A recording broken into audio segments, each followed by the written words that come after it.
weaponize our influencers to gain more power for us. We're going to name the names and break it all the way down the way we always do. This ain't CNN. It's truth and justice for the culture. We're up right now. Let's go. Truth Talks.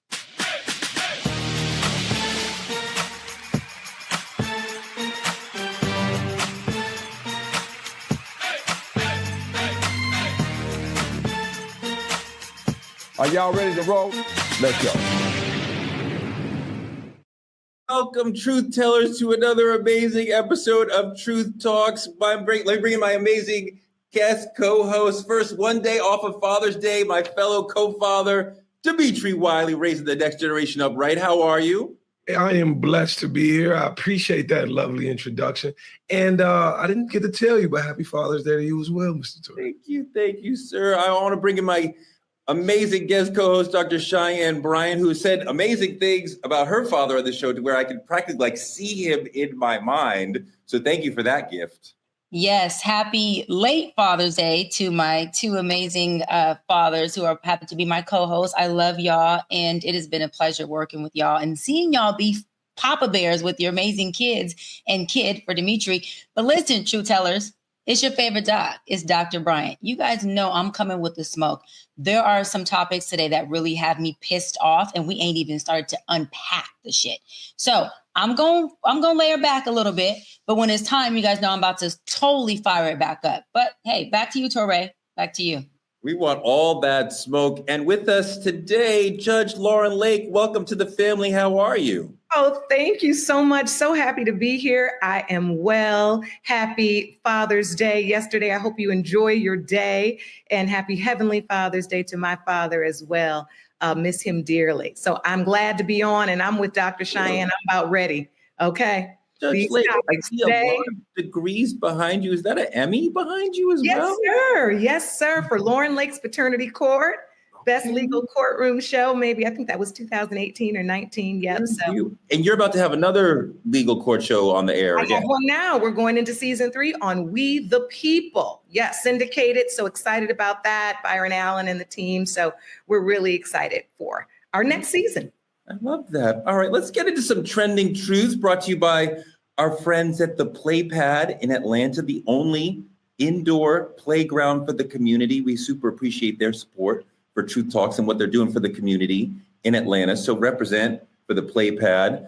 A great place for the kids to go. Look, they finally got open season to kill us? What? In response to Trump sending the National Guard and the Marines to police the ICE protest in LA, a Florida sheriff held a press conference where he said if people in his community are protesting ICE and they attack a police officer in any way, they will be killed. He said law enforcement would, quote, kill you graveyard dead. And when we play the clip of this man talking, your jaw, if you haven't already seen this, your jaw may be on the floor because it is so disgusting and so provocative about if protesters become violent, what they will do, which is deeply American, right? Can we see that clip?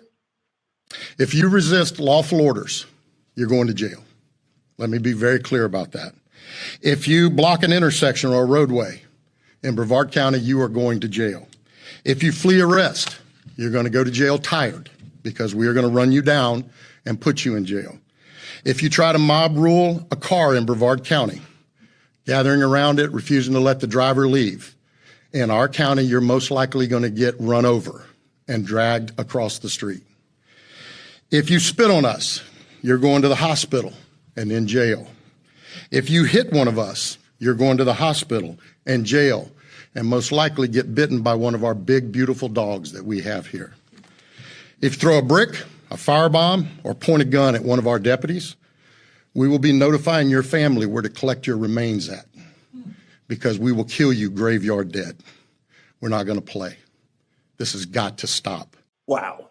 It strikes me as kind of gross. Dimitri, does this embolden and empower law enforcement and give them a sort of legal avenue or an encouraged avenue to attack Black and brown people? Because, you know, of course, the Black and brown people at any protest he's talking about are more vulnerable than the white bodies.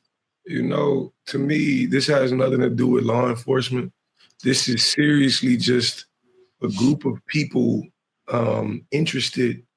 more interested in fucking lynching Black America.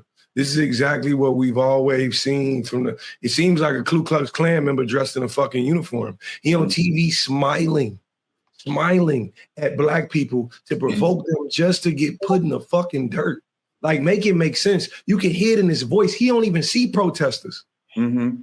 He see a problem that needs to be erased. He see what America's always fucking saw in Black America. And the sickest part about it is he's sitting there and he's smiling and he knows he's protected by the exact same system he works for.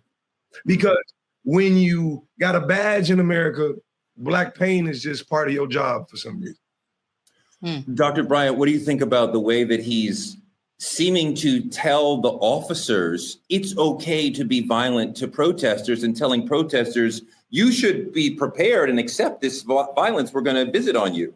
Yeah. So my opinion may be unpopular, and y'all know I don't really give a fuck. I didn't hear that, Torre. What I heard him say was that there is a First Amendment that allows you to a peaceful symbol of a protest.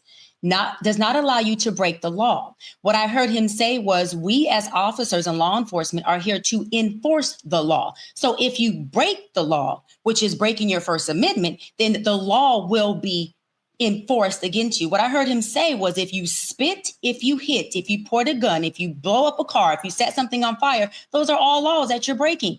He clearly said you have a right to a peaceful protest. He said, I don't mind you. Protest all you want peacefully. That is your First Amendment. Your First Amendment does not include you attacking, disrespecting, or breaking the law on anybody, including the officer. My brother has been in law enforcement for 14 years, and he's out here on the LA streets. If he's out here and somebody points a gun at him, spits on him, or breaks a law against him, my brother has every fucking right to enforce the law.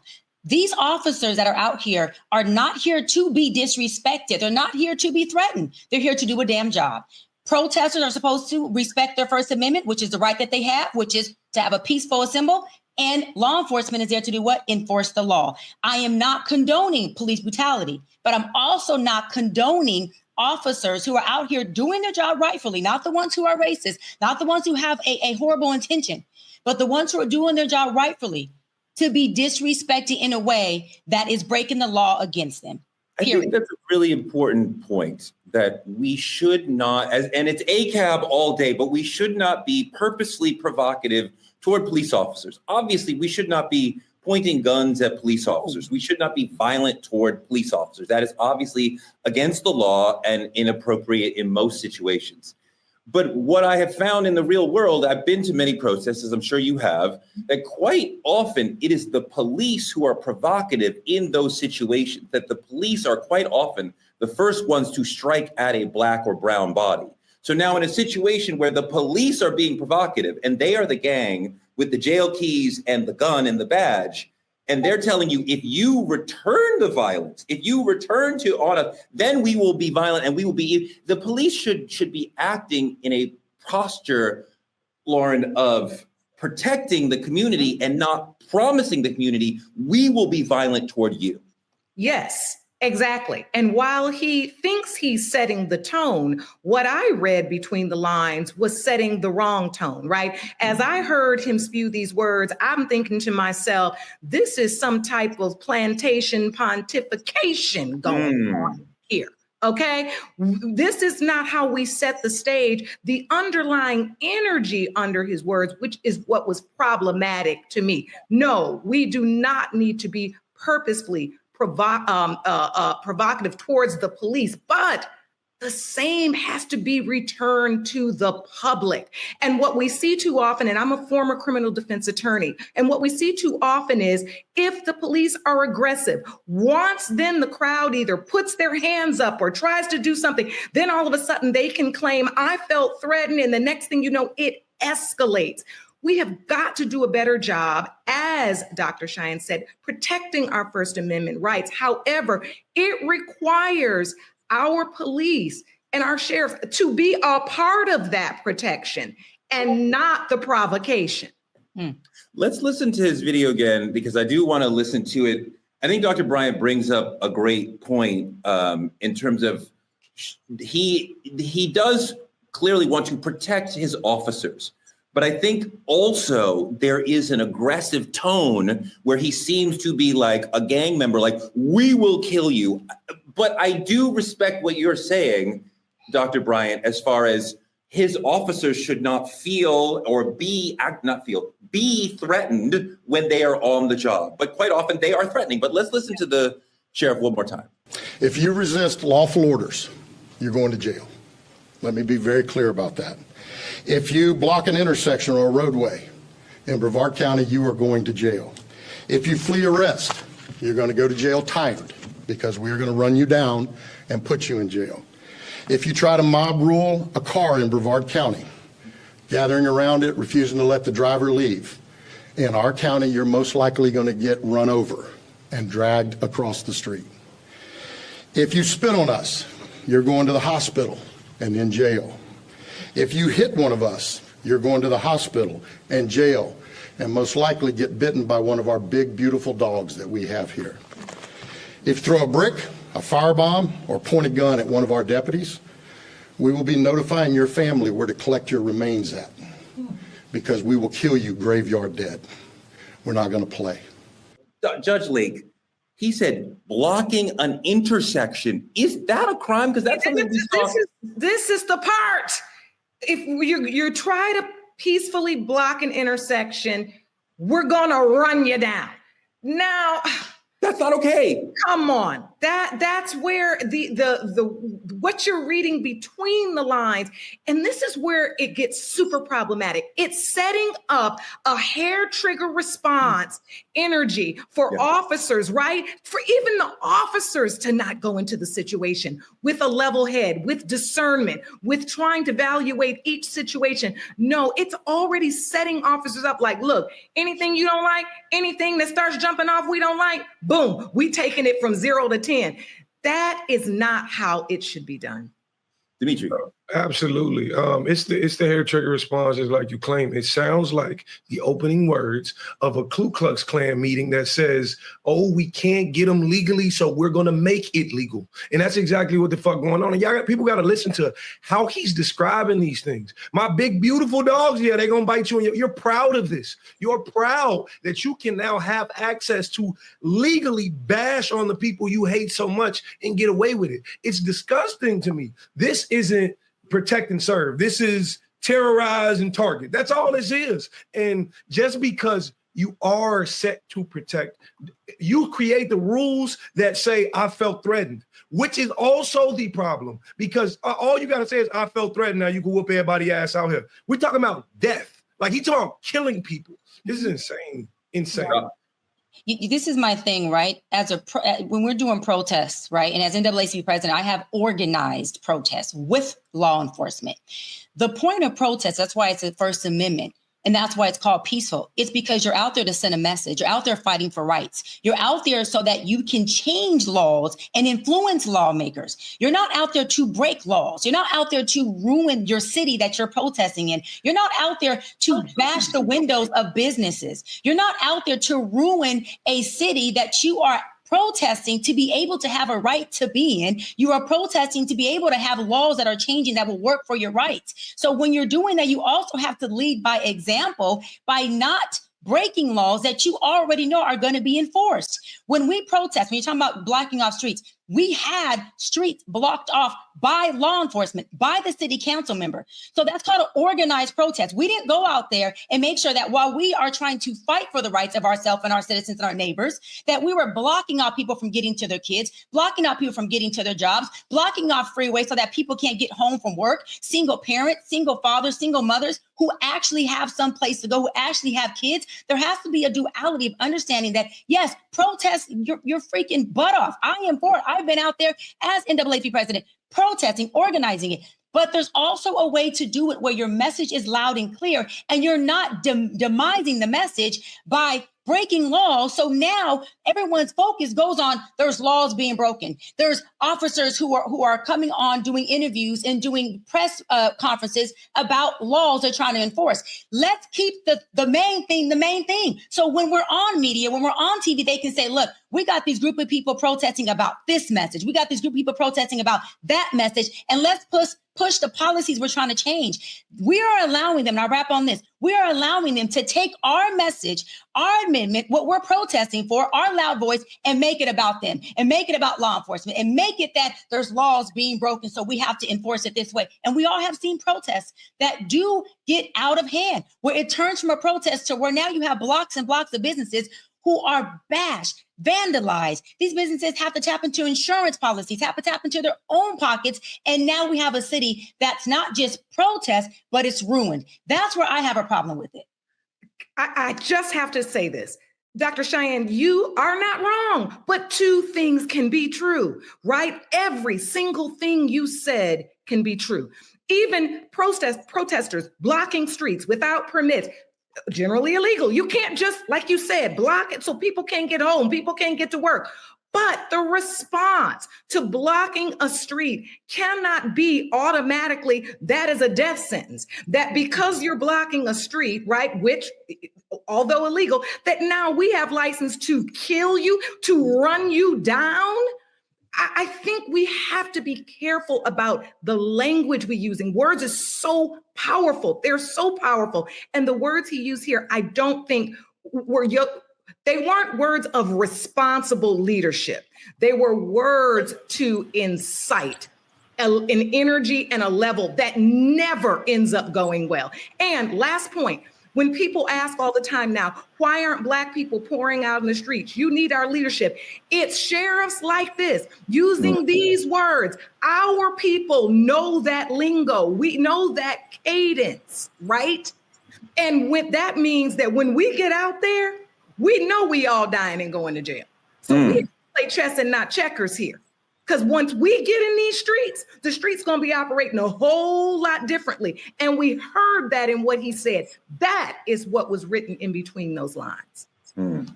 Yeah, I totally hear that. I have been at a lot of protests where white people will form a line together between the Black protesters and the officers who are standing in a menacing way. Because even they understand that that the officers will be less likely to touch or attack their white bodies than ours, right? I mean, like, how insane is that we need a wall of whiteness to protect us from the officers who are there to protect and serve us? And we are in a moment of protest, which is so deeply American. For them to be destroying that moment, to be just really cuts against the core of what America really is. And Dimitri, I know this is probably a little bit harder for you because you're probably dealing with the police on a day-to-day level a little bit more than the rest of us as a younger Black man. Absolutely. Being on the west side of Chicago, growing up, being born and raised up, it's just amazing to me. It's amazing what you see. You have to, and I want to encourage everybody who's watching this to be very, very careful, because when we protest and we riot and we want to do anything peaceful, it becomes violent on their end. But when they do it, they're escorted. They're released from prison. They're all these other things. So just be very mindful of how you show up. That just like to Dr. Brian's point, how you show up matters as well. It may save your life.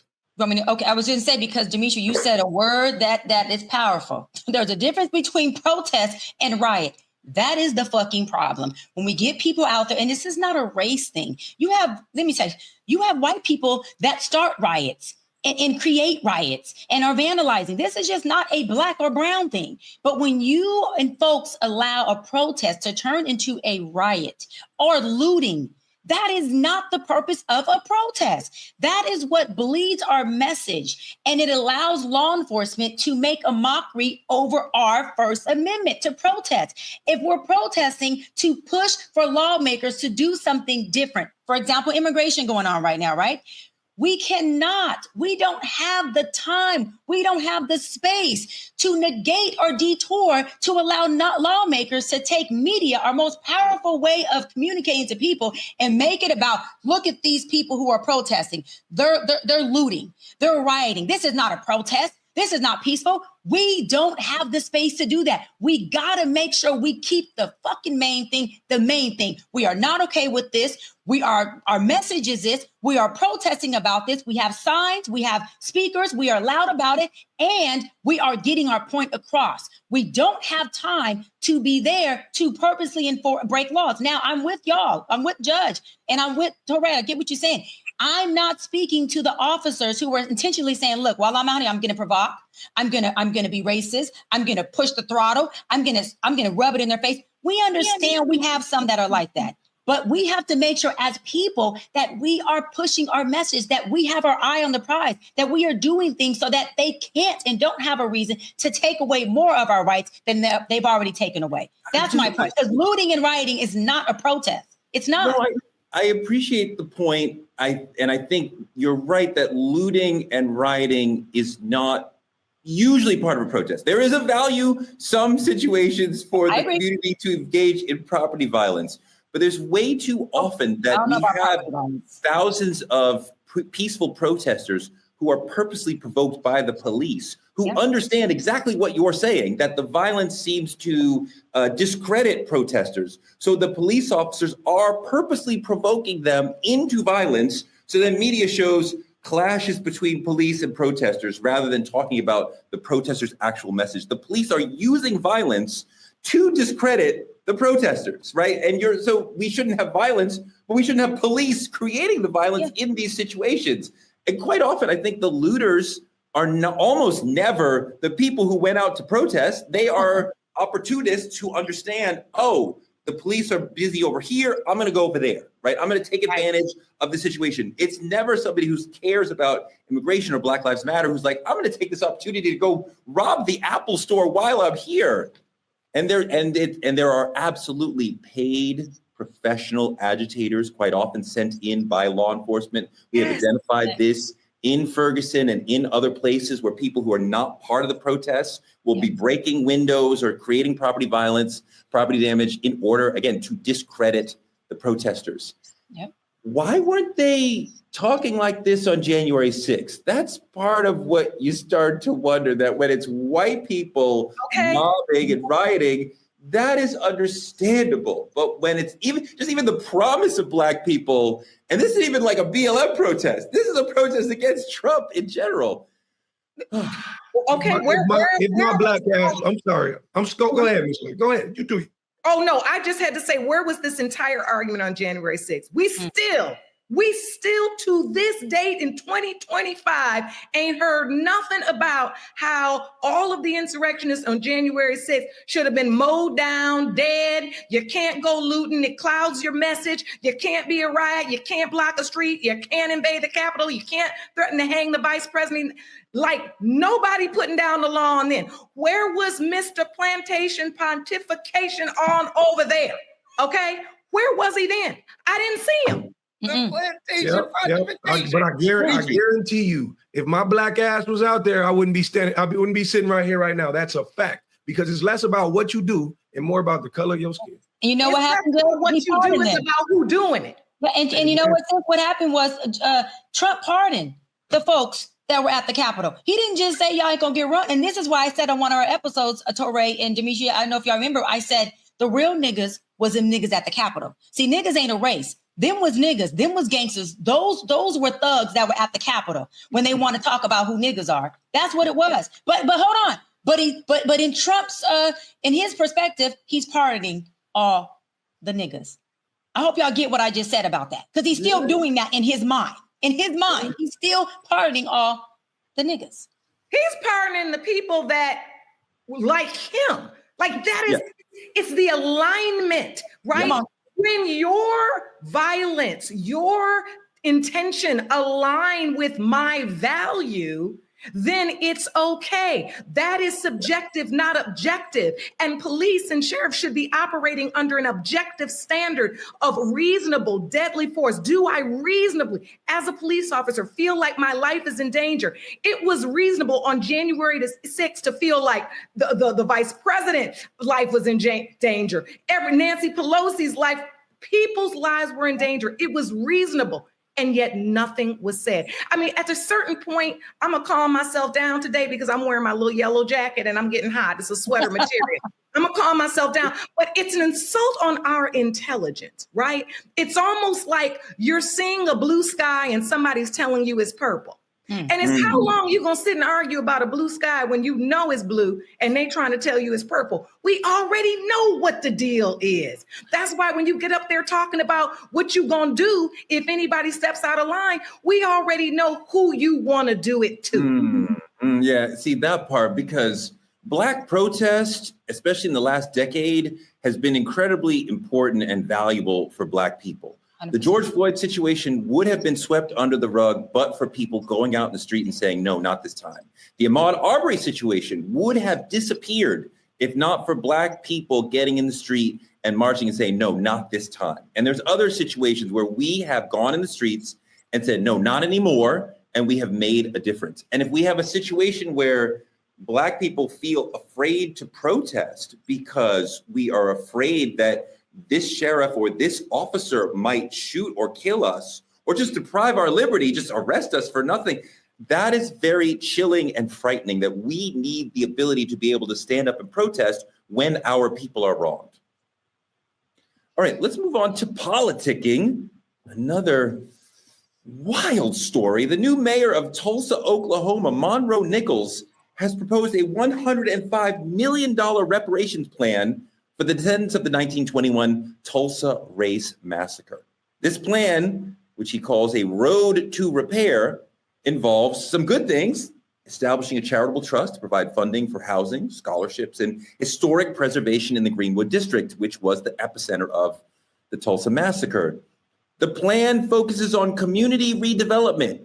It does not include direct cash payments for descendants. It's been over a century since insurrectionists burned Black Wall Street to the ground. Look at the horror.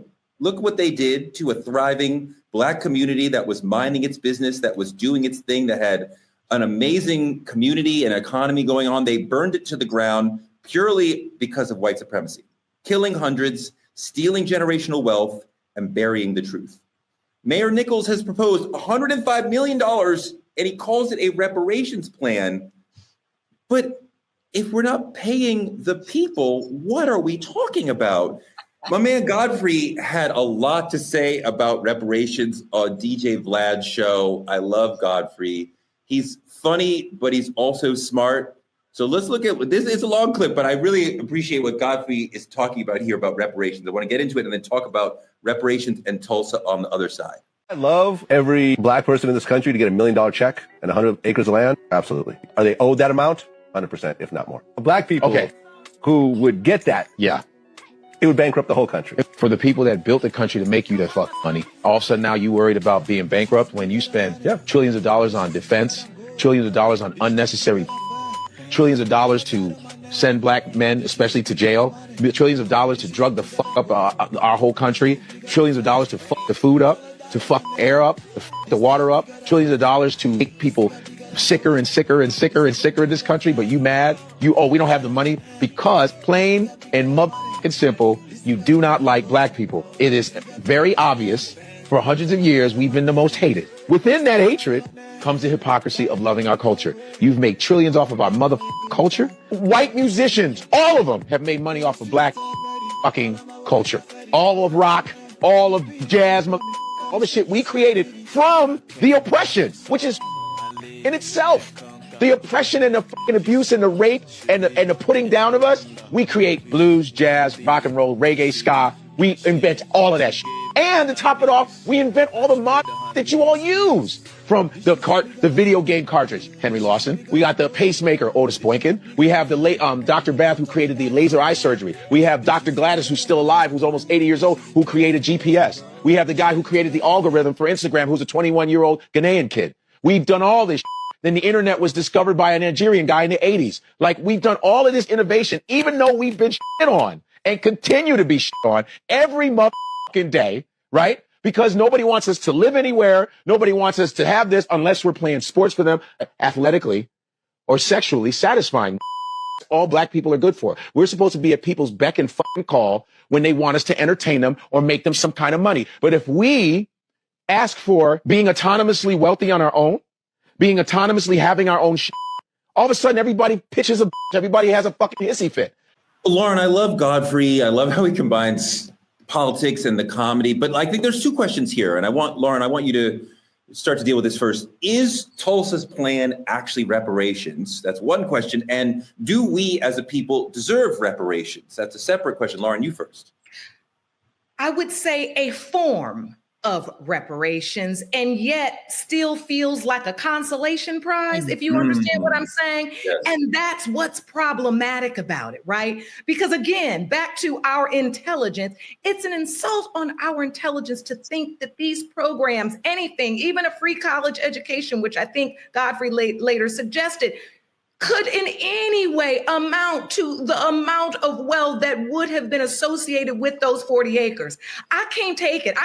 I'm out here in LA, and I remember following the Bruce Beach story, the family who, I followed that story. I don't know why I couldn't get it. I used to go over there and put my feet on that earth and pray for that family, because just looking at that land, looking what was on that land, and if I'm being very honest, thinking about how much we paid for the Airbnb that we stayed at near that land. Come on. And to think about the fact that it was our people's land, how do you quantify that? And any little stick, you know what I mean? It's like any little thing you give. It's like when a kid wants something, right? I want this thing. And then you trying to give it. No, here, play with this little ball. It's like, no, I had a whole house. I want the whole playroom. That's what I feel like Black people feel like. And I'm going to be very honest with you. I don't have the answer. I thought about this for long and hard, because I wanted to say, like, you know what, this is what we need, and this is what we need. And everything I could come up with, it does feel like a consolation prize. I mean, even the college education, is big of a proponent as I am of education, born of two PhD educators, college educators. I'm thinking to myself, now they want to give college degrees away when we all about to be replaced by robots. Now we want to give college educations away when all of us, let's be honest, kids are graduating from college every day. They can't get a job. So will that really repair reparations? Will it in any way repair the harm done? I don't think we've really gotten to a place where that's happened yet. I want the land. I get my own mule. Hello. Give me my land. I love you, Lauren. Doc, go.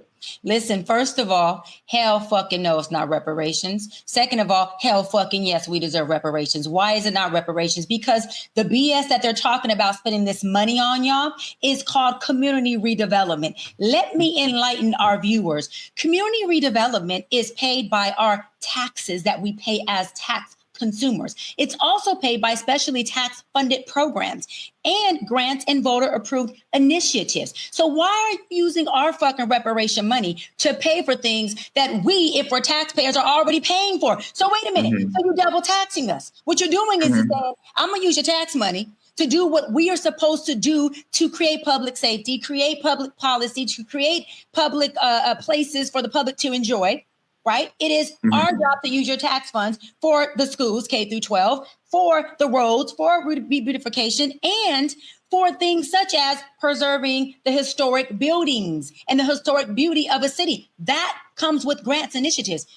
But hold on. We're going to double do it. We're going to use your tax money to do it, and we're going to use your reparation money to do it. Then we can say we gave you something. We repaired you. You ain't repaired a motherfucking thing. But the city that you're supposed to repair, that we live in, that we pay taxes for, take that bullshit and take it somewhere else, because it's not going to cash at my bank. What needs to be done is to what my sis, Judge Lauren, said. Run us our check. We tired of having the conversation about it. We're tired of fucking fighting about it. You told us to do research on why we deserve it. Guess what, Torre? Guess what? There was a whole freaking bill, a whole funding by our senator, our California State Senator, Senator Bradford, who raised the funds to do the research, to get the data, to prove, to get right. For you to have a clear understanding, because you act like you don't get it, but you're so damn smart, all you legislators, all you politicians, for you to understand why in the fuck we deserve what you took from us from the fucking first beginning. Run us our check.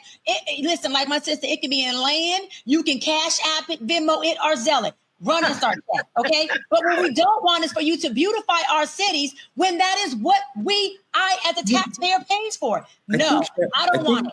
I think Cheyenne's absolutely right in that, on both sides, that Tulsa, what we're talking about is not reparations. Reparations comes from the federal government directly to the people, right? Other races have experienced this in this country and other countries. When the federal government, which was part of enslaving us, pays us, give me a check. Whether or not you think I have money, I'm upper middle class, lower middle, whatever, give me a check because I'm a descendant of American slaves. And because we can explain directly the economic impact that the slaves had on America, which transformed America into the largest and greatest economy in the world.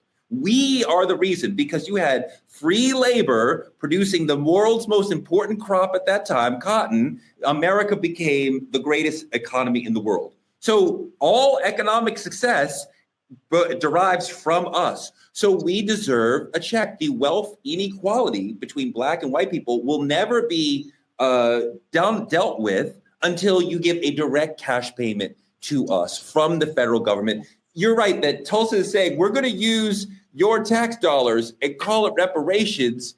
But we already paid for that shit. You should, Dimitri, they should already be doing the stuff in the community redevelopment. It's not actually reparations, it's repairing, but it's not reparations. Absolutely.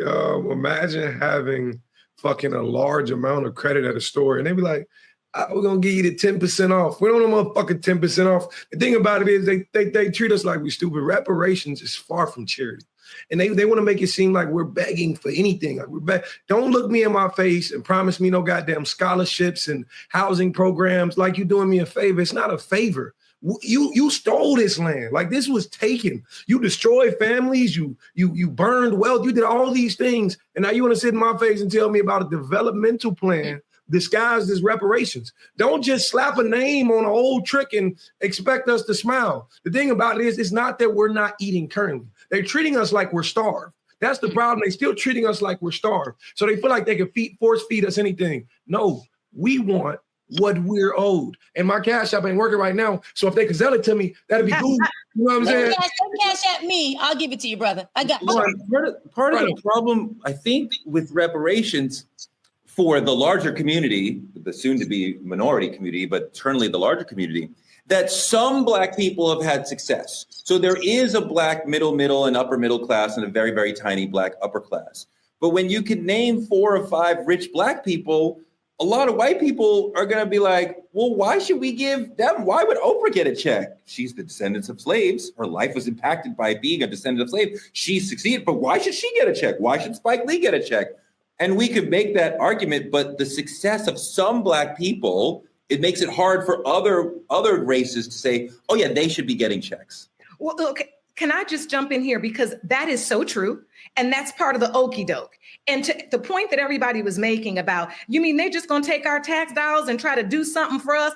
Even if they gave us a check, they still just really giving back money we already paid into. Like, that's the okie doke we can't get away from, right? That's why I was telling you last night, I was sitting long and hard going, what would be good enough? Because the other okie doke is now, if they even gave us the land, you know they're not going to teach us how to pay taxes on the land. 70% of the land they're going to take back anyway because we haven't been landowners. We don't understand those responsibilities. We may not have the income or know how to generate that.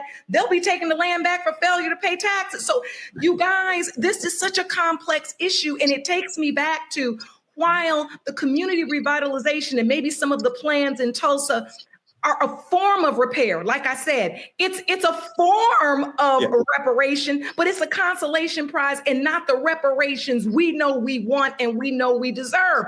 But to Godfrey's point, if we ain't gonna never get it, do we need to start thinking creatively about what else we would accept? That's the question, right? Are we cutting off our nose despite our face? Are we not taking the crack in the door and blowing it open and saying, okay, let's start here, let's grow it to here? And I had to stop and think about that at my 56 years of age, right? As I have a 14-year-old son going to college soon. Like that college education thing to me was like, And then I thought to myself, well, I've been suffering through private school for a while and I got college on my belt.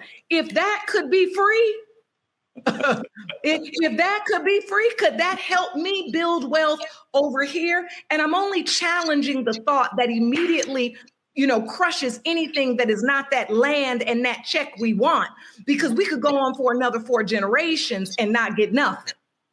Doc, so how do we think about it? Doc, I think about that Chappelle's Show sketch where they said, okay, we're giving everybody reparations.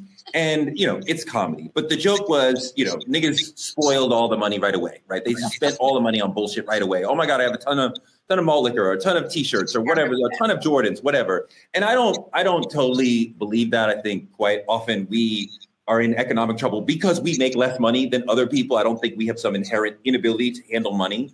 But you do wonder, in a community where we don't have a history and a tradition and a communal knowledge of how to deal with a large amount of money, would some people ruin their reparations check if they were to get one because I don't know what to do with this money?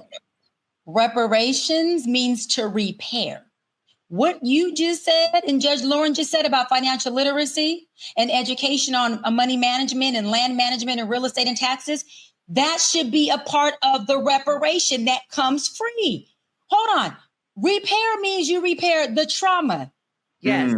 Hold on. The psychological impact, the division between our families.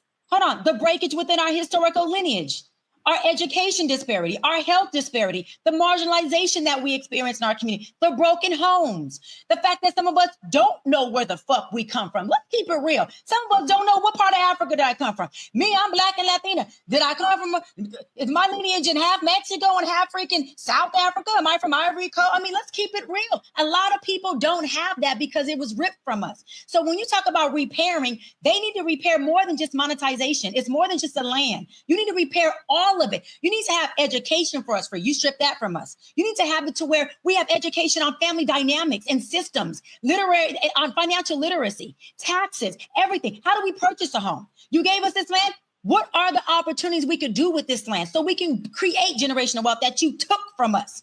How do we create businesses? How do we can we build a compound on this land?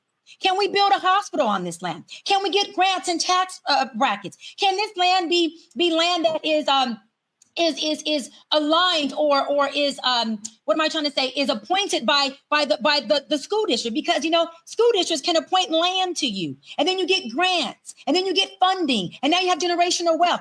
They need to repair us on every motherfucking moving part that they destroyed us at. And it's a whole full circle. So we need the mule, the land, the education, the health, and all of that. Because remember, we have a whole, and I know I'm getting off top for a minute, but we have a whole gonorrhea genocide that they did to us. Hold on, can you repair us from that? So what I'm saying is when we talk reparations, you didn't just take land. There's conversations that I have with my father's side who was Black. They can't answer. Repair me from that. I'm asking, where do we come from? I'm asking, what it looked like back in the day. Why is it that we don't have that knowledge? How come we can't have that at our family reunions? There's conversations we can't even have because of we are not repaired. Okay, hold on. There's identity crisis. There's police brutality. Listen, it'll take a whole 2-3 episodes before I run down how you need to repair all of us. There's a gender war going on right now between Black men and Black women. Can you repair that? You know that started in slavery days. You know you messed that up when you took our man out the house. You know you messed that up when the woman couldn't respect the man that you took out, that couldn't be a father, that couldn't be a husband, because you took that away and decimated our families. Repair that. Then we have a fucking conversation about if we feel like, if we in the mood to repair the city that you all benefit from most. I don't want to use my tax dollars to repair this shit. I'm good. I'll pass. There's a whole different conversation on how to repair us. And I don't want to use, I'll land on this. I don't want to use the federal tax money that I pay taxes to. How about this? Y'all create a grant that's going to come from something else to pay us what you deserve us. And when we walk in somewhere, I don't want to wait in line, because guess what? Handicapped, disabled people don't wait in line at the grocery store, at the DMV, and we get better parking. Wait a minute, Torre.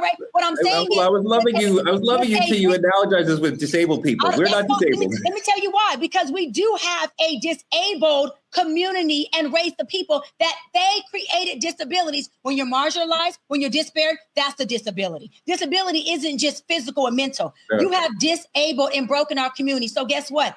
We need to be at the front of the line for all of these things that we're talking about. You don't have to agree. I'm not asking for your validation. What I'm saying is we deserve to be at the front of the line for all of these things. That's what reparation means. If I break it, I repair it. The entire thing, not some of it.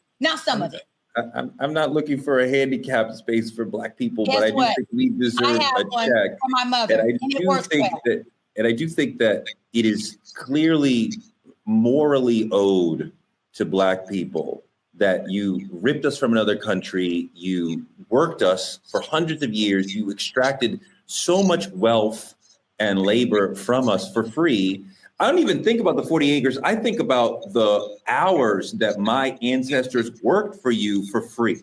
And let's start to figure out like what that is and how much wealth they generated. And then talk to me about paying me that. And I saw in the Godfrey interview, DJ Vlad's little question, that would bankrupt America? No, it would not, sir. No, it would not. We have trillions that we spend on defense. We could spend some money on the Black people in this country that we wronged, who continue to be wronged because of slavery. Okay, that was fantastic. So to Teray's point, can you ask them to tell us where we all send our timesheets at?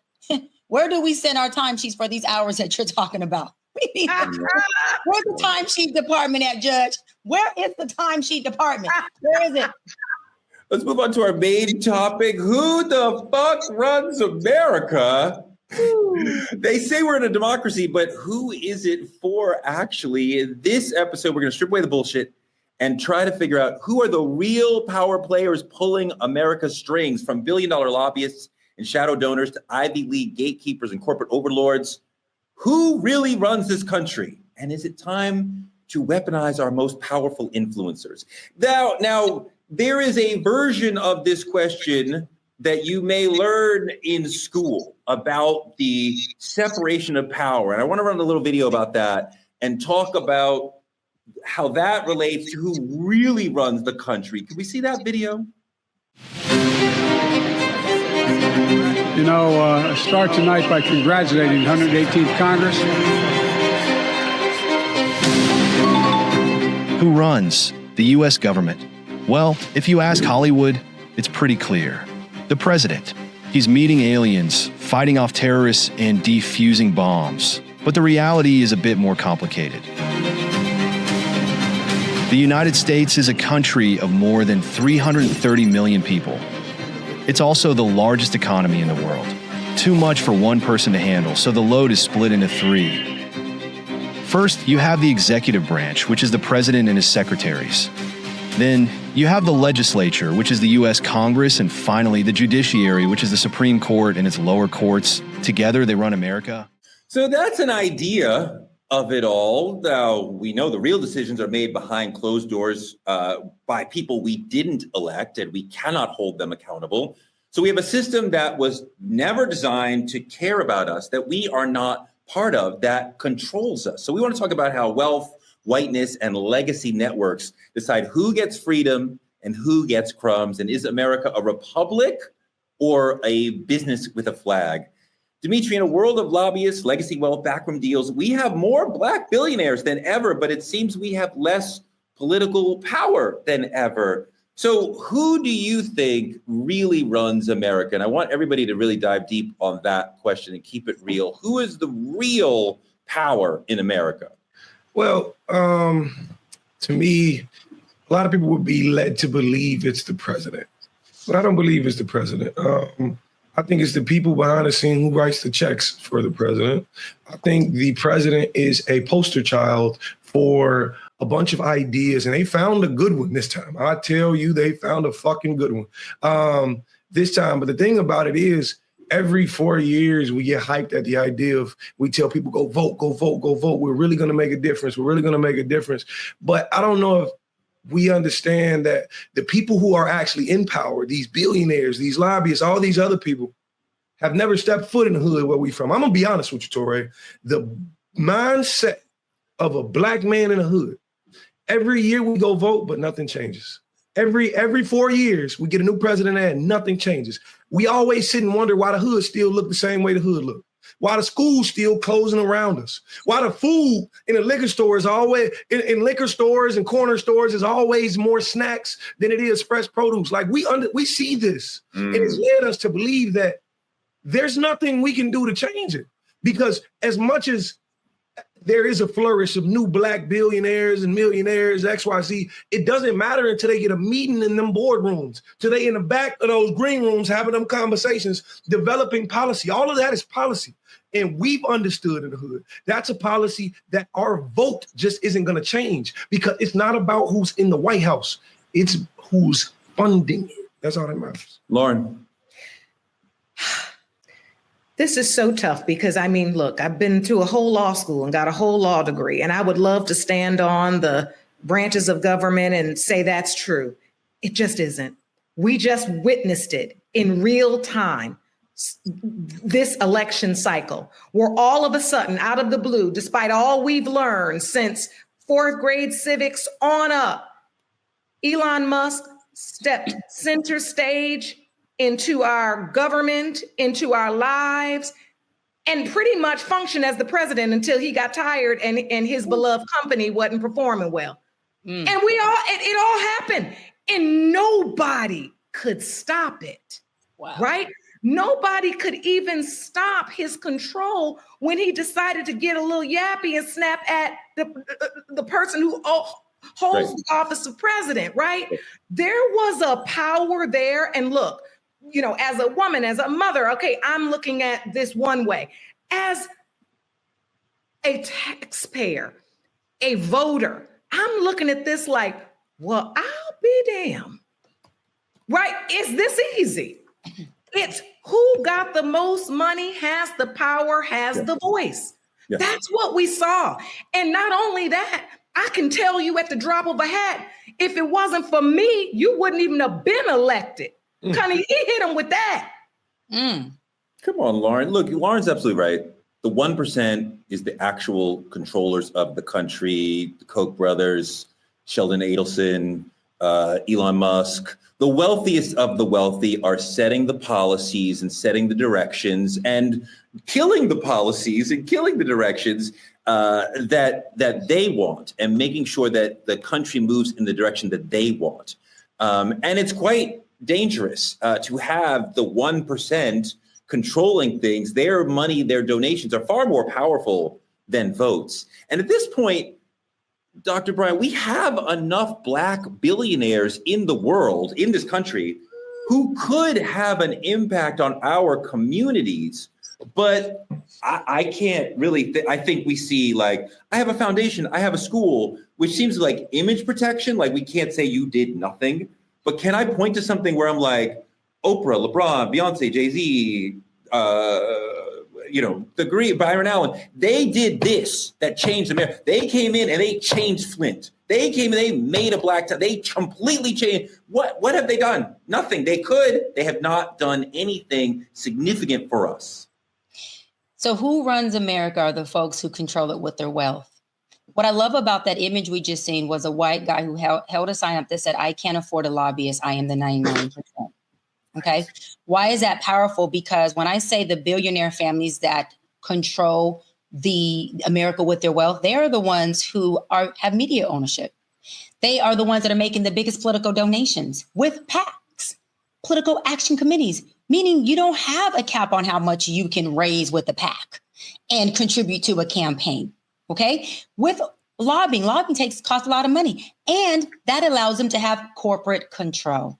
And so when we're talking about who runs America, it's the folks who are wealthy, the folks who can say, I'm going to start a PAC and I'm going to donate $4 billion in this PAC. Okay. And give this to the president that's in office. I'm going to give it to the state legislator because I'm going to need you to write policy that allows me to develop and do things in your jurisdiction, in your state, in your city, or in the nation at a level that allows the corruptness that I'm doing to be legal because I got you to be able to write policy or legislation that works for what I'm doing right now. And I only need this policy to last for a year or two until the project I'm working on has made me billions. Musk just did it with Doge. He just got in, got his coin, got his Doge, and then said, Trump, let's start an argument. Let's act like we're not getting along right now so I can cut it and hit stage left after I got my money. That's exactly what happened. And then I want to go on what you said, Troy. You said there's enough billionaires in America who should be able to help fund some things. Yes and no. There's only 13 Black billionaires in the U.S.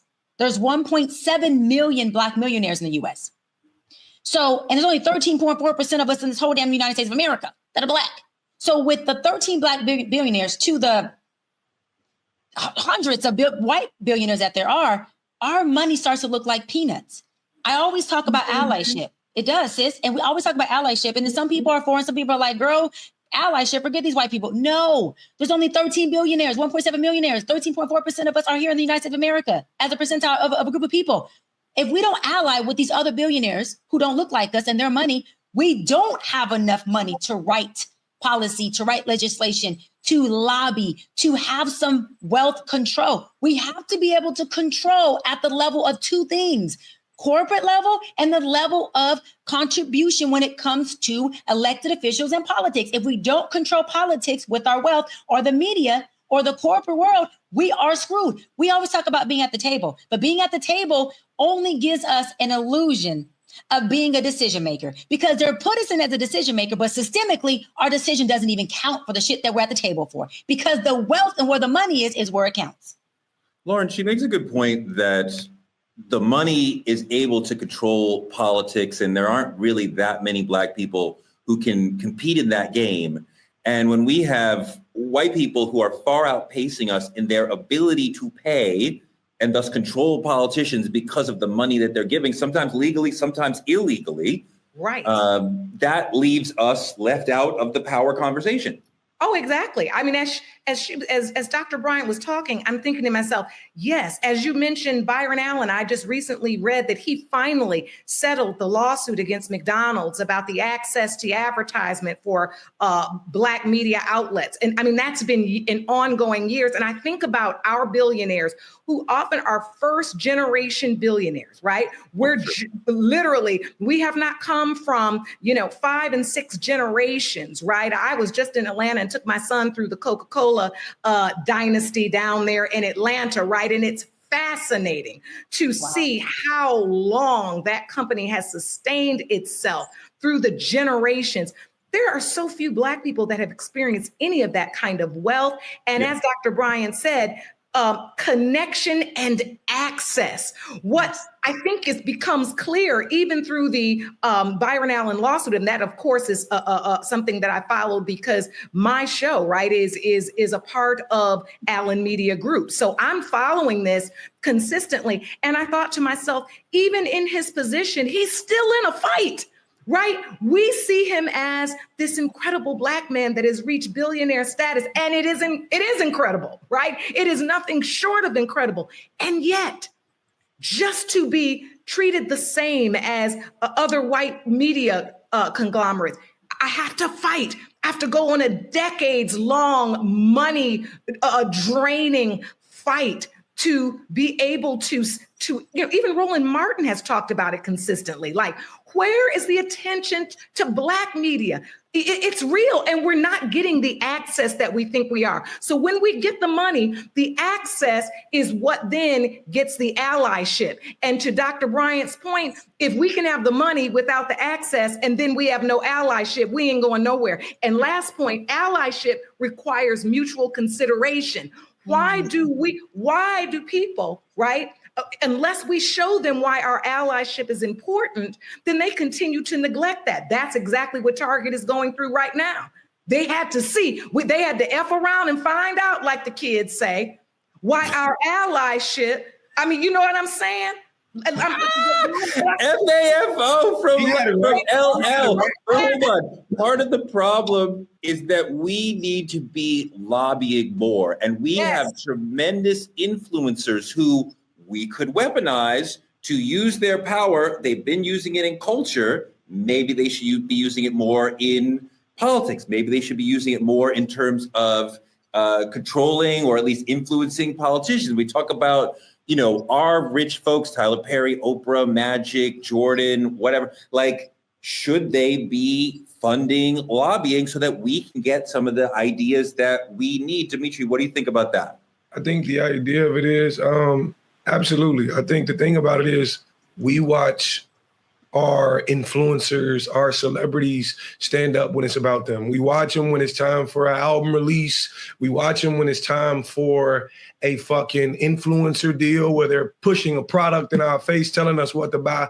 But rarely do you ever see them stand up for culture. Now, there is exceptions where you've seen some people come out and march, and you've seen some people do all of these things. But what I think when I see celebrities and what they don't understand is we're not asking you to save us. We understand this shit is not a movie. You cannot be a hero because you have more money. But what you do have is the same voice on a louder mic. We need for you to speak when it matters, not just when it's healthy for your pockets. Because as you seen, as we all seen, every time an artist or an influencer got paid to come be at a Trump rally or fucking on a campaign, they was right fucking there. But when it's time to stand up for the exact same people you come from, you're only popular because of us, right? Now you act like you above us when it matters. That's all I'm saying. I ain't saying you got to come save the day. Please, that's not what I'm saying. Don't use your money to save other people's lives. We write our own stories. We can be the heroes of our own. But you either with the people who built you or you're against the people who built you. And right now, we need you guys to help amplify everything we stand for. Doc. You mentioned influencers, right? This is the thing. Influencers are directly married to media, social media. That's why they're influencers. They're directly married to where the eyes are going to be on them. Unfortunately, I've gone viral. I've gone wildfire, double, triple, quadruple viral. I have lit up True Talks so many times about politics, policies, Black voice, Black think tanks and resolution and Black disparities and health marginalization and all that stuff, right? And out of all of these times, hundreds and hundreds of times I've gone viral, it's always on topics that will influence the viewers. Those topics don't seem to be the policies, the lobbying, the legislation, the politics, the who's in office, local or national. That is a problem. We talked about this on True Talks before about media and Black media, not pushing out the things that are going to educate our community on the things that would help us become better stockholders in policies, in politics that work for us. Myself and Marlon Wayne had talked about months ago creating think tanks together. We said, let's just do these big ass Zoom meetings, invite all Black people, but we're going to do it quietly, where only the who's of us Black folks, meaning everybody who's Black, is invited to these Zoom think tanks. But we were not going to put it on social media. We were not going to put it on media, right? And we were going to actually think tank about what we need in our community. How do we raise funds to lobby? How do we do this as a group of people who are strategizing? Now, we haven't executed it fully yet because it's taking more moving parts. But my point is saying that is, sadly, what influences the folks who are watching media happens to not be the shit that we need to talk about, happens to not be the things about reparations, about policy, about Black healthcare, about Black family. Unless I'm talking about the Black family system, you can relate to this being broken, or broken homes, or how Black men or Black women are not doing this, or gender wars. Unless it's a negative narrative, guess what? it doesn't fucking get the influence. That's sad. That's the problem. This is why Truth Talks is so important, because we talk in the truth that people need to hear to help them not only have a seat at the table, but be able to call on the folks they know, be able to learn what lobbying even is, to be able to learn what it costs to do that, and start to put together campaigns so we can lobby about things that work for us. There's two sides, though, I think, because Trump and the right have somehow begun to understand culture and influencers, and there's your Aiden Rosses and these other white boys who are using their podcasts and their platforms, and these clowns, Miller and Bannon, who are able to speak to their community in a way that they understand. And, you know, we are dealing with Miller and Bannon's bullshit, but like, we need to be able to be in conversation with DC in a serious way. And not always are influencers who are amazing in movies or music or basketball or even in business, do they always know what to say or how to lead us politically? I don't know. I would rather see people who are activists, people who are political, people who deeply understand what that is about, lead the way in that. That was part of what was so powerful with Black Lives Matter, that you had young people who were incredibly thoughtful and knowledgeable about politics leading us. And we need to be speaking to DC through lobbying. So, I mean, I would welcome the Black wealthy giving us some money so we can have some lobbying power, but I want to see people who actually understand politics be involved in our political conversation. And it not just be in the political presidential election cycle, that it extends, right? I think we go through these things where in the churches and all the politicians visit the churches, and just for that time, politics is on our plate. And the next thing you know, we're back to whatever the new conference is, whatever the new award show is. I also think it's important to note that influencers are tied to corporations, right, that pay them to promote a product. So now basically we've got a whole bunch of salespeople. And when do we trust salespeople? I mean, not to be funny, but it's the world we've created. It's something I've struggled with in my own life and career, where people, well, you should be an influencer. But I mean, well, hold on now. How many products I got to say I'm using that I ain't using? Because for a check, right? I mean, that's what we're out here doing now. Because then when the check starts coming in, you don't talk about that product no more. Can we get you modeling robes? Robes, look, well, that's something I really do wear. But I say that to say, and I think Kai, is it Sanat or Sanat? I'm gonna get in trouble. Sorry, my son. Sanat. I'm sorry. I'm so sorry. I know who he is, but my son loves him. But he recently came. I do read though. So he said that he didn't take a check for the BET Awards appearance. He said, and I thought this was just wow. This young man got it. I didn't take a check for coming there, because a check is often associated or comes along with some type of corporate responsibility expectation that I don't want when I come somewhere. I want to be able to come and I want to be able to talk about it the way I want to talk about it. Can you imagine how many of our influencers, and all of us, let's be honest, who are employed by corporations where our livelihood is rooted in that, where you don't feel free to say exactly what you want to say, because at the end of the day, that's where your paycheck comes from. That's what we're going through. You're absolutely right that the people we work for does constrain what we can say. And when you're Kai Cenat and you're paid by all the people watching your stream, you can say what you want. When you work at a corporation and your boss, Dimitri, is a billionaire, you may not want to be so critical of billionaires. Which my boss is here on Truth Talks. No, but the thing about it is, I want to offer a different perspective. I understand the way you guys are looking at it. I see it. I get it. You want more political figures, but there's a difference. As I'm looking at our generation, and I'm a little more familiar with Kai than you may be, but the thing about it is, when you have influence, everything you do is influential. Okay, so what I mean is, you don't have to go viral with a post. Where you show up to, people show up to. It was an event in New York. They had to pull police out because Kai Cenat said, "This is where I'll be at this time," and half of New York came outside. That's all I'm saying. It's about what you do. I ain't saying at the BET giving away PS3s. Since we were talking about the BET Awards, let's look at it. there was a moment where Kurt Franklin and Castanet came together. Mind you, Kurt Franklin is, of older age, and Castanet is almost technically still a kid. But they came together, he hugged him, and he said, Uncle Kurt. It's about the connection between the two.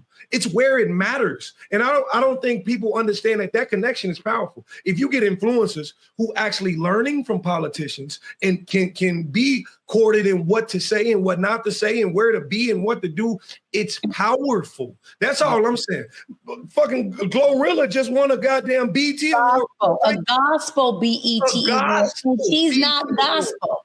And she ain't gospel at all. That's what I'm saying. Once you link that bridge together and get people, the influencers, in place where they need to be with people of political status, it could be something powerful. That's all I'm saying. Don't discount it. Yeah. And I got to say to that point, I love that you said, Dimitri, because external influence gives you internal leverage. Glorilla's external influence gave her internal leverage to win a gospel John Ray award, where I like Glow, but she's not gospel. And the gospel community, John Ray, was going crazy. They're like, we love Glow. Anybody can praise, but she's not gospel. And I want to say this really quick because I want to give our Black folks just some tips on how do you gain some corporate leverage, some corporate power, right? Ownership. It gives you equity. Can you invest? Can you have stock in it? Can you own your own corporation?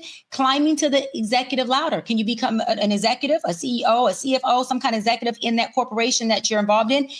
Build or lead your own powerful brand or product. Judge Lauren just talked about that, right?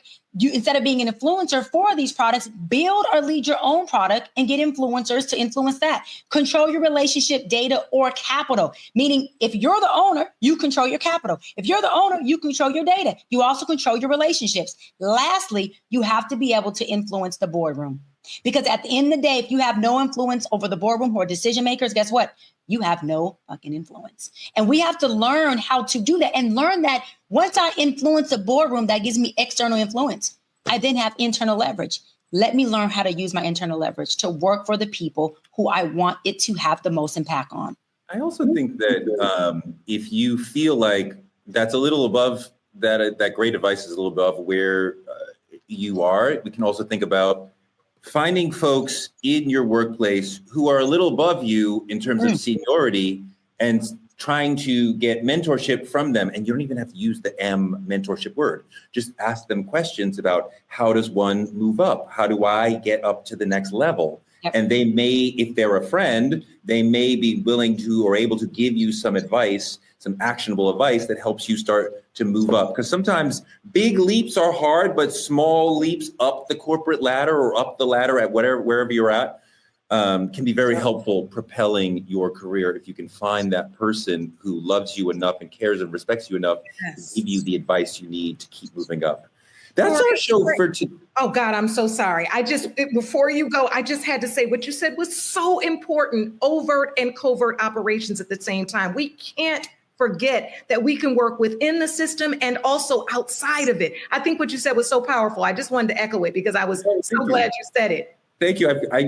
When I was coming up, I got so much out of like going into somebody's office and being like, hey, how do I get to be a little bit more like you? And asking questions upward, especially if you ask, this is for Dimitri, if you ask older people for their advice and wisdom, oh my God, they want to tell you. I'm going to text you now, Torre. I'm going to text you now. Especially the ancestors have the most wisdom. Ancestors have the most wisdom. I'm going to text you right now. And they got the insight. Think about our ancestors. While there was a whole enslaved people planning revolts, there was also someone working in that house that knew every move of that house to let you know when to run. It's both working in concert. So, Lauren, I love that you said that. What Doc was doing was insulting us by calling us. Not her. We are the ancestors living here right now. Oh, that's so funny. But you know what? I'm proud to be an ancestor. I'm 56. Hey, I'm still no ancestor. You would find Auntie. Torre is an ancestor. He was either telling people when to run, how to run, or he might have been a house nigga. But he was definitely, he's Never that. Wow. I never got called a house nigger by someone lighter than me. Okay, here we go. That's our show for tonight. Like, comment, and subscribe on our YouTube at Truth Talks -Live and continue to watch us simulcasting right here, Black Star Network, Roland Martin Unfiltered comes before us, and then Truth Talks. That's your evening schedule right there. Don't forget to support Black media at Cash App, Truth Talks Live, or any of the links that you see on the screen. We got to thank our supporters, Juanita Mahdi, Kyla Carr, and Benjamin Gobes for their weekly cash support for Truth. Thank you so much. And if you want to be in the credits with Benjamin, Kyla, and Juanita and get talked about on the show and maybe get a chance to be on the show one day, then hit that Cash App, show us your love, and help us keep this show going. You can also support us by advertising with True Talks like our friends at the Play Pad in Atlanta, Georgia. We super appreciate their participation, their support. It's an amazing indoor play space for the community, for the culture. So take your kids there and have a good time. Small businesses and influencers partner with us by visiting truthtalkslive.com, like our partners at Hair Maniacs, who love Dr. Bryant and love taking care of her and making her look more beautiful. Who their product is like, it's not just a hairline, it's a lifestyle. Doc, tell us a little.